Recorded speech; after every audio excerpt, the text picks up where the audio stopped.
Comment tu es venu à la conversion? Comment je suis venu à la conversion? Je dirais que quand c'est le temps de Dieu, c'est le temps de Dieu. Hein, tout d'abord, je suis passé par plusieurs phases avant ma conversion, venant d'une famille, on va dire, assez religieuse, un arrière-plan catholique. Donc, mais on ne vivait pas la vie chrétienne à la maison. On nous obligeait à aller le dimanche à l'église. Je me souviens des fois, les grands-parents, les parents nous demandaient d'aller à l'église, à des messes catholiques. Et quand nous rentrions, eux, ils nous demandaient de quoi le prêtre a parlé. Et je me souviens que je ne me rappelais jamais de ce qui était dit. Je ne m'occupais pas de ce qui était dit. Et nous étions dans des établissements catholiques. Et bien sûr, tout le monde n'était pas inscrit au catéchisme, mais moi j'y étais. Et je dirais que jusqu'à l'âge de mes 12 ans, à peu près, je croyais vraiment en Dieu. Hein, parce qu'à la maison, on m'avait inculqué cette notion de, avant d'aller dormir, de toujours prier le Notre Père, le Je vous salue Marie. Je ne comprenais pas ce que je disais, mais je le faisais comme une récitation. Mais j'avais une confiance en Dieu quand même, parce que intérieurement, des fois, je m'adressais directement à Dieu. Et on m'avait toujours dit que Dieu est ton papa. Donc j'avais des fois tendance à parler à Dieu directement, mais je ne le disais jamais aux gens. Et moi, je ressentais Dieu sincèrement en moi. Mais je dirais qu'une fois arrivé au collège, avec l'adolescence, préadolescence, les mauvaises compagnies rentrent en jeu. Je me souviens qu'à partir de là, je n'ai plus jamais prié. Et je me souviens que ça a même joué. Hein. D'aucuns diront que c'est un hasard, mais moi, avec du recul, j'en suis conscient. Ça a joué sur mon caractère, ça a joué sur mes notes à l'école, parce que j'avais l'habitude de tout confier à Dieu avant. Et je dirais qu'à un moment, j'ai commencé à avoir on peut le dire, des manifestations spirituelles, mais moi, je n'étais pas conscient à un moment que c'était Dieu qui me cherchait. C'est plus tard que j'ai compris que Dieu est vraiment un berger qui cherche toutes ses brebis dans le monde entier, et nous résistons à l'appel de Dieu. Parce qu'il y a des gens qui déclarent que si Dieu existait, Dieu serait à nos côtés. Mais moi, j'ai compris que Dieu cherche tout le monde, mais c'est les hommes qui fuient la présence de Dieu. Parce que quand on est face à Dieu, on est face à ce qu'on ne peut pas cacher. On est obligé carrément de se mettre à nu. Et je me souviens d'une année, j'étais en terminale, et nous étions à l'épreuve de sport pour le bac. Il y a un jeune, peut-être de 13 ou 14 ans, qui passait et qui s'est arrêté devant tout le monde pendant que nous étions en train de faire une partie de basket et qui me regarde fixement avec vraiment une grande conviction. Il était vraiment tout frêle et il me dit: toi, Dieu a besoin de toi. C'est plus tard que j'ai compris que c'était un jeune chrétien en fait, à qui le Seigneur était en train de parler. Et tout le monde s'est mis à rigoler, tous mes amis, parce que bon, sachant la vie que chacun menait, il y en a même qui ont regardé cet enfant lui disant: mais toi, tu es sûr que quelqu'un comme ça, Dieu peut avoir besoin de lui? Et même moi, je n'ai pas fait attention à cet enfant. Et j'ai continué ma vie normalement, hein, comme si de rien n'était. Et je me souviens que dans cette même année, j'ai commencé à ressentir des choses en moi, à ressentir des présences, mais je n'en parlais à personne. Hein, je n'en parlais à personne parce que pour moi, c'était ma tête. Et au point qu'un soir, j'ai dit: Dieu, si c'est toi, manifeste-toi. Et exactement ce que j'avais demandé à Dieu s'est manifesté. Mais comme nous, les hommes, nous sommes tellement têtus, ça a duré 2, 3 jours et j'ai totalement mis ça de côté pour repartir dans la fête, dans la vie de tous les jours. Et je me souviens que une année, il y a pratiquement 12, 13 ans de cela maintenant, j'étais avec des amis, je les avais invités chez moi, on cherchait à sortir, mais on n'avait pas trouvé de plan, comme on le disait à l'époque. Et on est resté là pratiquement de 20h ou 21h jusqu'à 7h du matin en train de boire. Hein, en train de boire, de discuter de tout, de rien. Et on ne faisait que boire. On avait mélangé toutes sortes de substances pour d'autres. Et vers 7h du matin, on se préparait tous à dormir parce qu'il y avait la fatigue physique, mais il y avait la fatigue de l'alcool aussi. Et c'est pour ça que je parlais du temps de Dieu. Il y avait des informations qui passaient à la télé tôt le matin. Et ça concernait de tout ce qui était religieux, en fait, je dirais. Et nous sommes partis dans une petite conversation qui, pour moi, allait durer 2-3 minutes parce que j'étais tellement fatigué. Et cette conversation a commencé à durer 10 minutes, 20 minutes. Et cette conversation s'est arrêtée à 20 heures. Nous étions une dizaine de personnes. Personne n'était religieux, personne personne en fait ne s'approchait de Dieu.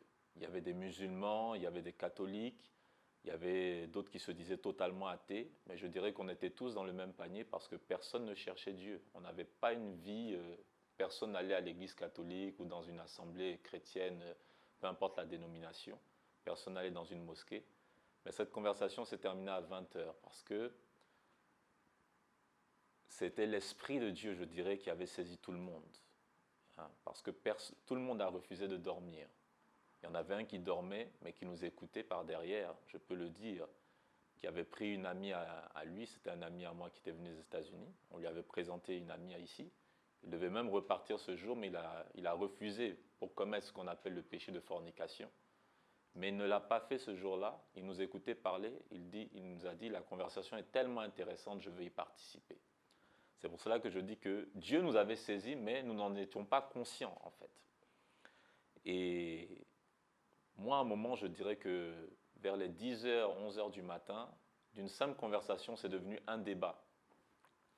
Ce débat, maintenant, c'était moi contre tout le monde. Pourtant, mon objectif n'était pas de parler de Dieu ou autre, mais je commençais à ressentir une compassion que je n'ai pas partagée avec eux ce jour-là. J'étais tellement attristé que certains parmi eux me disent que moi, je ne crois pas en Dieu. Mes parents n'ont jamais cru en Dieu. Et Dieu, ça n'existe pas. Chose que je n'ai jamais faite. Ce jour-là, j'ai des versets bibliques qui sont revenus. Pourtant, au catéchisme, on n'apprenait pas vraiment la Bible. On n'apprenait pas la parole de Dieu. Mais c'est des petits versets que je voyais sur des murs qui ont commencé à revenir et je commençais à argumenter avec ça. Des choses que qui venaient de mon enfance.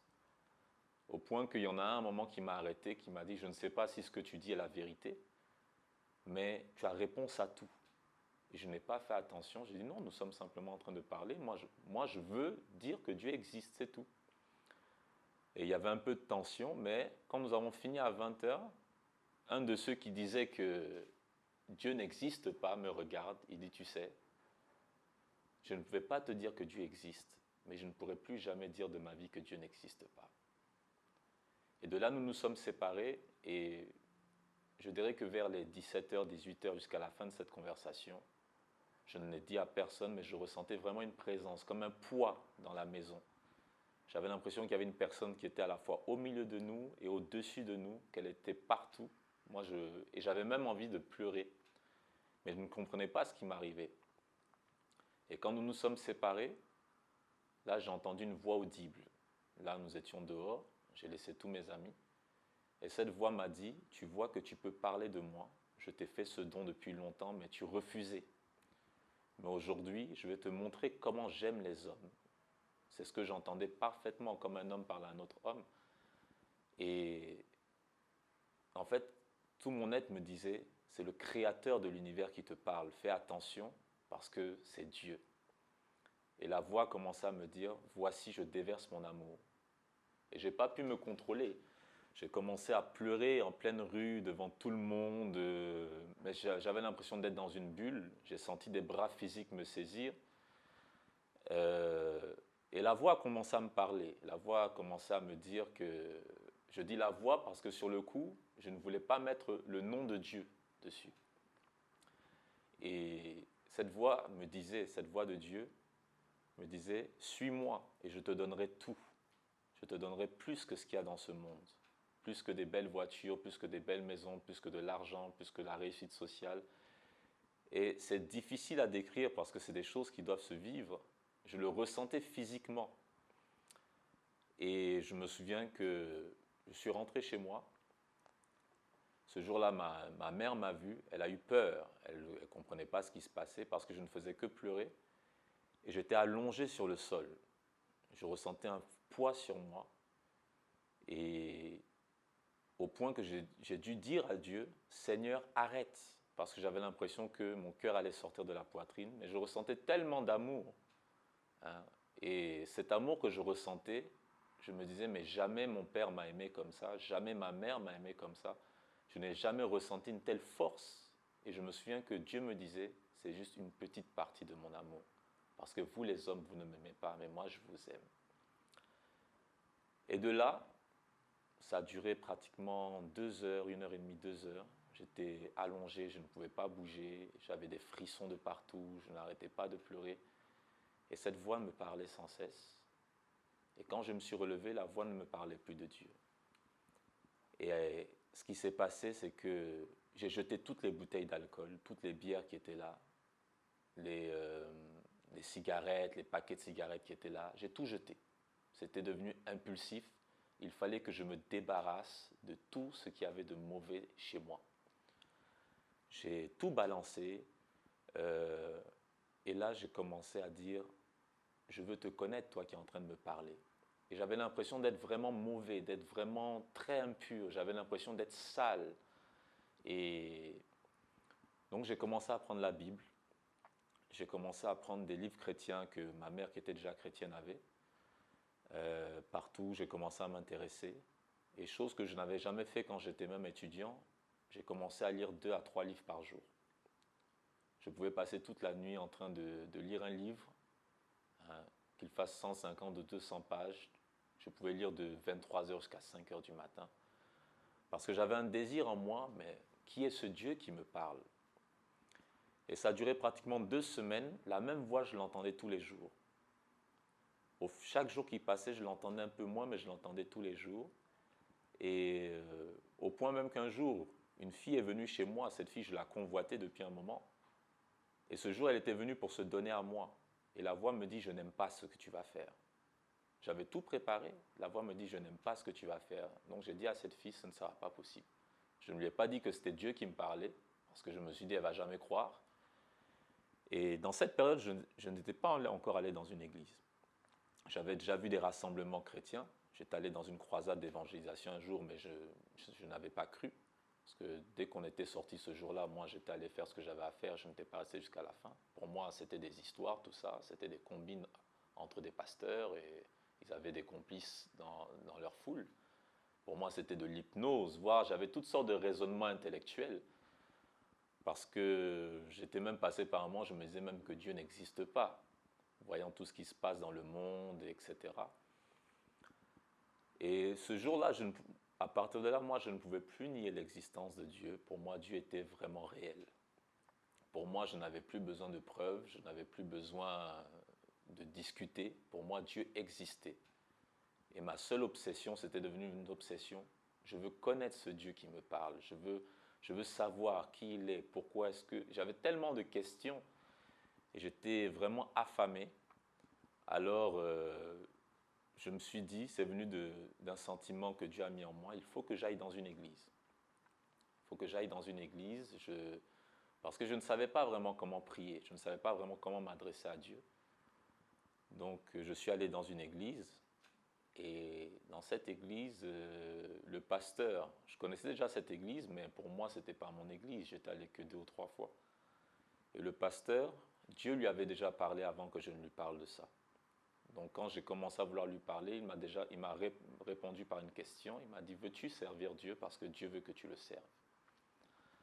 Sur le coup, j'ai raisonné, j'ai dit, bon, tu sais, il y a plusieurs façons de servir Dieu, mais je savais très bien ce que la voix de Dieu m'avait dit. Il fallait que je prêche l'évangile parce que c'était clair tout ce que Dieu m'avait dit. Mais je me suis dit, non, parler devant plein de personnes et tout ça. Mais c'était plus fort que moi parce que moi, j'entendais cette voix et j'ai commencé à chercher à rencontrer d'autres chrétiens. Et partout où j'allais, c'était comme si on me pourchassait. Dès que je voyais un pasteur, un chrétien qui avait certains dons de révélation, eux tous m'arrêtaient pour dire, est-ce que tu sais que tu dois prêcher l'évangile? Je vais dans un endroit, est-ce que tu sais que tu dois prêcher l'évangile? Donc c'était une confirmation.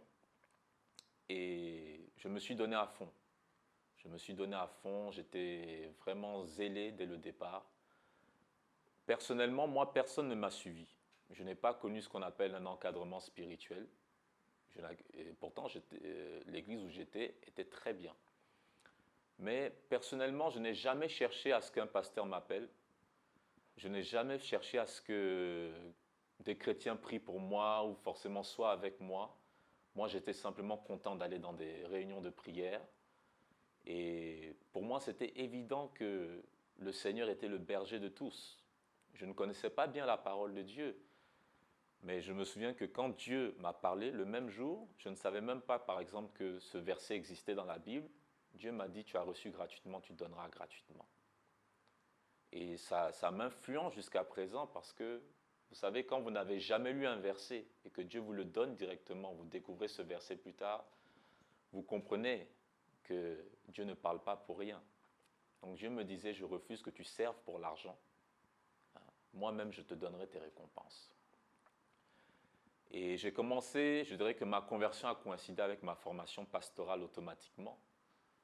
Et c'est pour ça que certains trouvaient qu'au bout de 6 mois de conversion, certains me donnaient 3 ans, 4 ans de conversion. Mais ça, c'était au niveau de la connaissance. Sinon, je n'avais pas encore la maturité. Et ça durait à peu près 2 années, 3 années. Et plutôt, ça durait à peu près 2 années.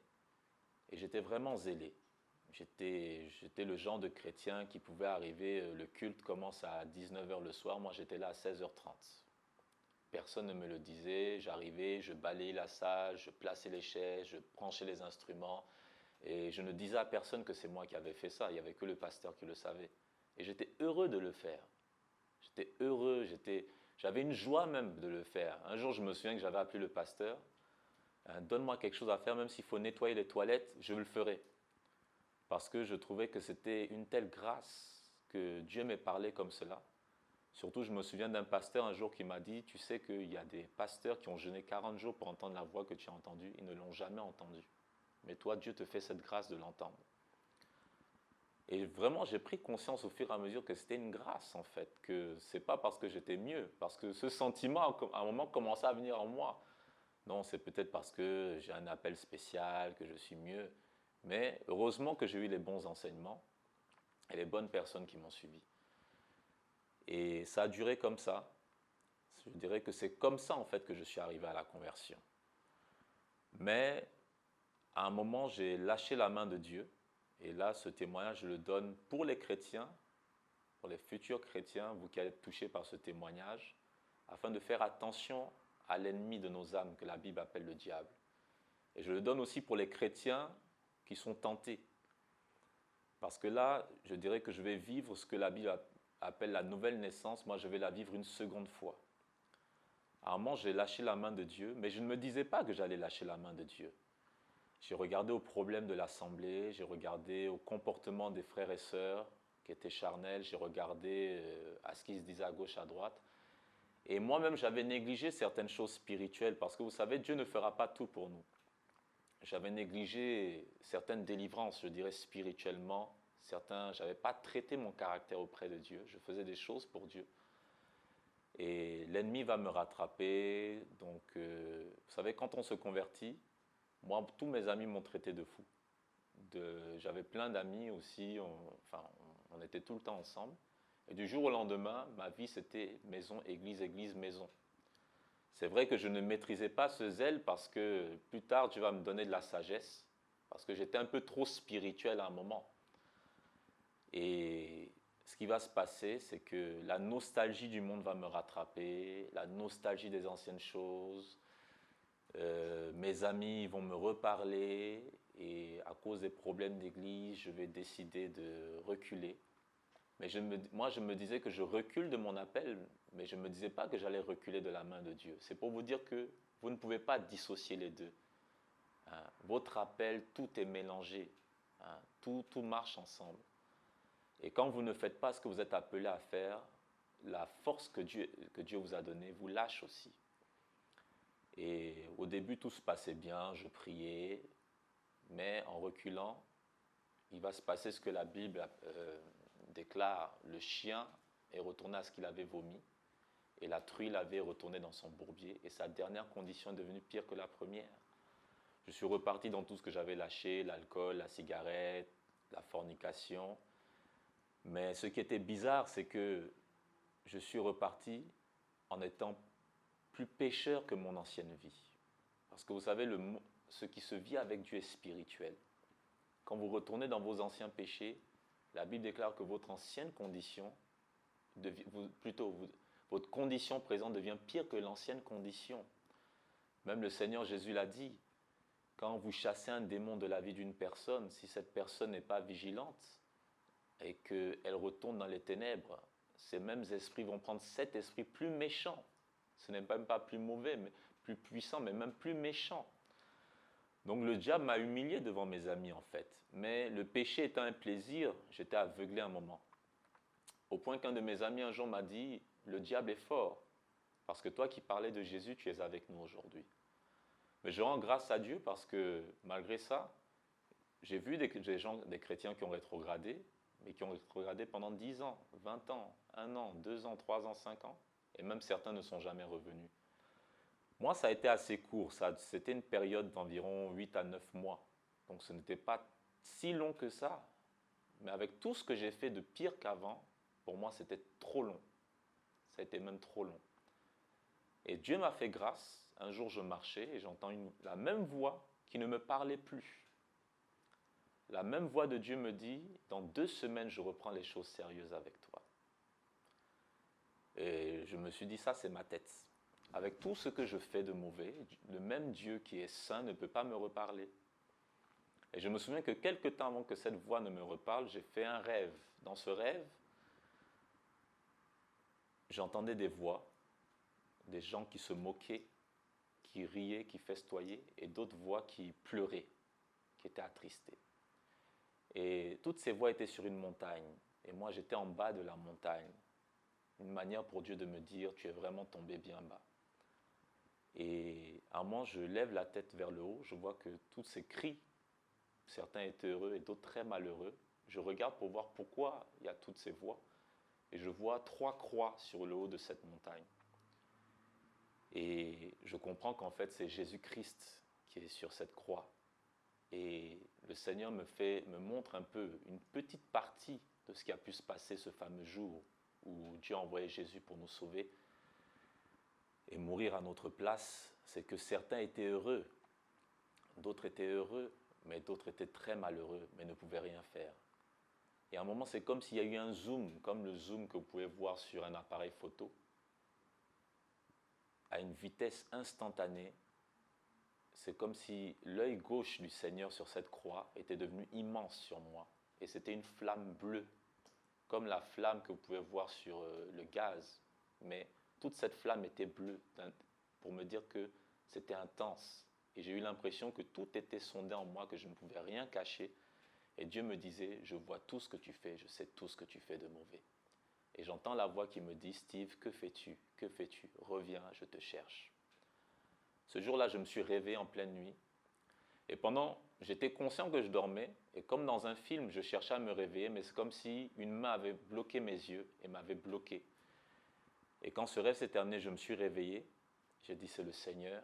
Aujourd'hui, je ne dormirai plus. Je ne veux pas revoir ça. Et j'ai tout fait pour ne pas dormir jusqu'au matin. Parce que j'avais peur. Pour vous dire qu'en fait, c'est nous qui fuyons la présence de Dieu. Vous savez, quand vous êtes conscient de vos péchés, vous fuyez Dieu.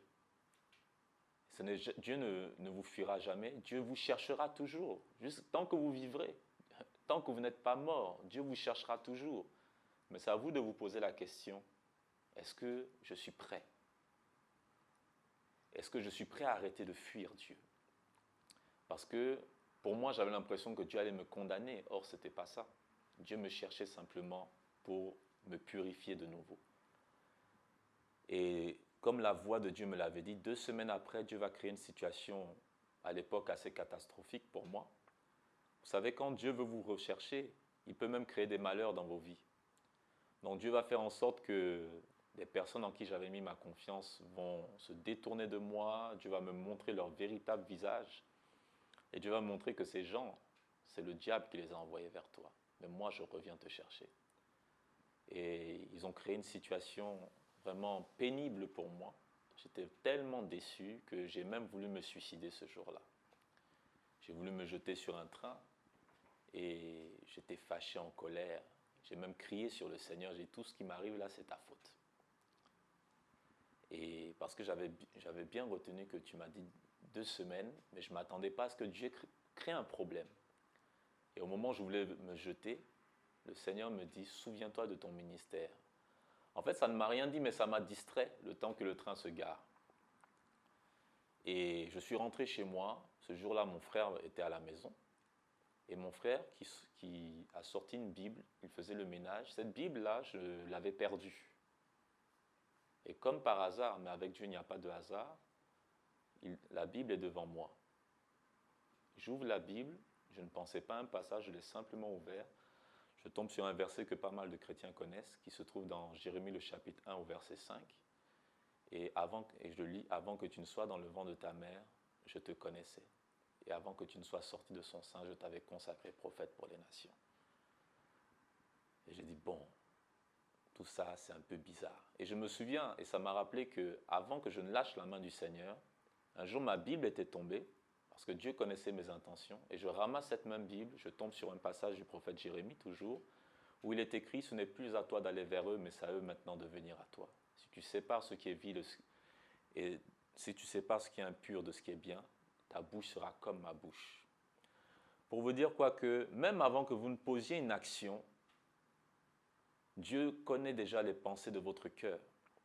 Avant même que vous ne commettiez le mal, que ce soit dans 1 mois ou 2 mois, Dieu sait déjà ce que vous allez faire. Et ce que j'ai aimé avec Dieu, c'est que Dieu ne m'a pas accusé, ne m'a pas culpabilisé, mais Dieu m'a consolé. Dieu m'a consolé et Dieu m'a parlé seulement de son service et du fait de revenir, qu'il m'aime, que lui ne regarde plus à ce qui s'est passé. Et je me souviens qu'à partir de là, Dieu m'a vraiment consolé. Et vous savez, Dieu est merveilleux parce qu'une fois que j'ai été consolé, une fois que j'ai été vraiment refortifié par la grâce de Dieu, Dieu m'a ressorti un côté un peu plus dur en me disant, cette fois-ci, j'attendais que tu sois fort. Mais je vais te dire que ce que j'ai fait pour toi, je ne le fais pas pour tout le monde. C'est une grâce supplémentaire que je t'ai faite. Et c'est parce qu'il y a un besoin et je veux travailler avec toi. Mais la prochaine fois que tu te retireras comme ça, ce n'est pas certain que tu reviennes. Et j'ai cru que Dieu me disait que si jamais je veux faire ça, il me chassera. Dieu m'a dit non. Ce que je suis en train de te dire, c'est que si tu recommences ça, moi je viendrai toujours te chercher. Mais le péché est une force que vous les hommes, vous n'imaginez pas.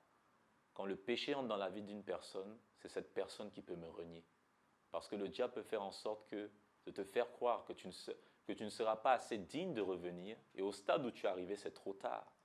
Sinon, moi, Dieu, je vais toujours chercher les gens. Mais quand moi, Dieu, je vous dis que la prochaine fois, ce n'est pas sûr que tu reviennes, c'est parce que le péché risque de prendre trop de place en toi.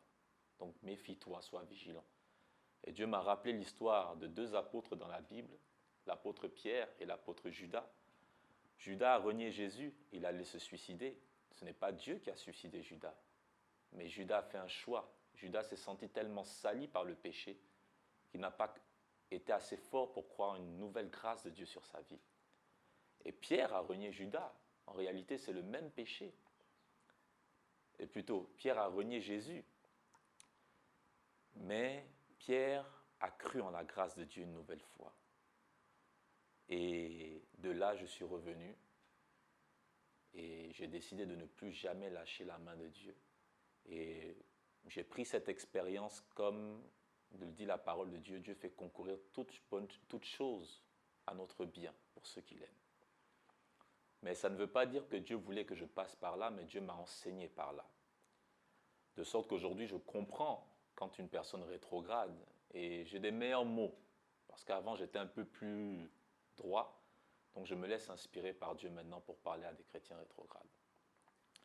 Donc, voici en quelques paroles comment je suis arrivé à la conversion. Donc, c'est par pure grâce. Moi, c'est le chemin que Dieu a choisi. Et je l'en bénis toujours parce que souvent je prie pour des personnes et même jusqu'à aujourd'hui, je me dis, mais Seigneur, Tu es passé directement pour me parler, pourquoi tu ne le fais pas avec tout le monde? Même jusqu'à aujourd'hui, je n'ai pas de réponse. La seule réponse que j'ai, c'est ce que la Bible dit, c'est la grâce de Dieu. Donc voici mon témoignage. Il y a beaucoup de choses à dire, mais je préfère être précis et concis sur ma conversion. Que Dieu vous bénisse.